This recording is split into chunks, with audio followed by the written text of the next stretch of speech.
বাজারে যেসব পরোটা পাওয়া যায়, বিশেষ করে ফ্রোজেন পরোটা, রোড সাইডের বা রাস্তার পাশের তেলে ভাজা পরোটা, এমনকি হোটেলের লেয়ার পরোটা, এগুলোর স্বাস্থ্যগত দিক বিচার করলে বেশ কিছু সমস্যার দিক উঠে আসে।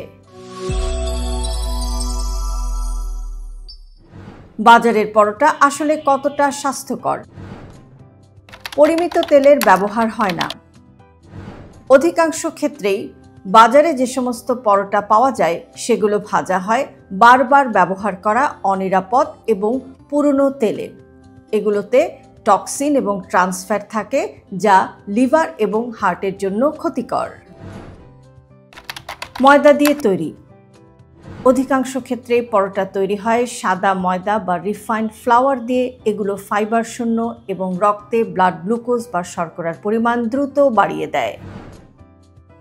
প্রিজারভেটিভ থাকে। ফ্রোজেন বা প্যাকেটজাত পরোটা দীর্ঘদিন সংরক্ষণ করে রাখার জন্য এগুলোতে কেমিক্যালস বা প্রিজারভেটিভ ব্যবহার করা হয়, যেগুলো দীর্ঘমেয়াদে হজমের সমস্যা করতে পারে এবং হরমোনের ভারসাম্য নষ্ট করে দিতে পারে। ক্যালোরি বেশি, পুষ্টি কম। একটি সাধারণ বাজারের পরোটায় প্রায় 200 থেকে 300 ক্যালোরি থাকে, কিন্তু প্রোটিন বা ভিটামিন প্রায় নেই বললেই চলে। হাইজিন নিয়ে প্রশ্ন। রাস্তার খাবারের হাইজিন মান ঠিকমতো না থাকলে জীবাণু সংক্রমণের ঝুঁকি বেড়েই যায়। বিশেষ করে গ্যাস্ট্রোএন্টেরাইটিস, জন্ডিস ইত্যাদি রোগের সম্ভাবনা বেড়ে যায়। স্বাস্থ্যকর পরোটা খেতে চাইলে কি করবেন? লাল আটা দিয়ে পরোটা তৈরি করুন।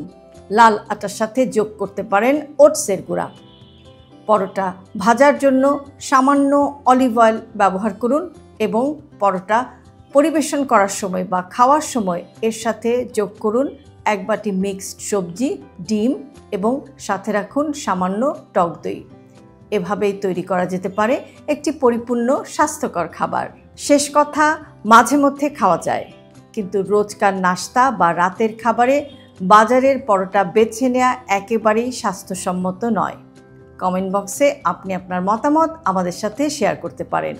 আর এরকম আরও ভিডিও পেতে সাবস্ক্রাইব করুন আমাদের ইউটিউব চ্যানেল এবং ফলো করুন আমাদের Facebook page with doctor Shahnaz Chowdhury.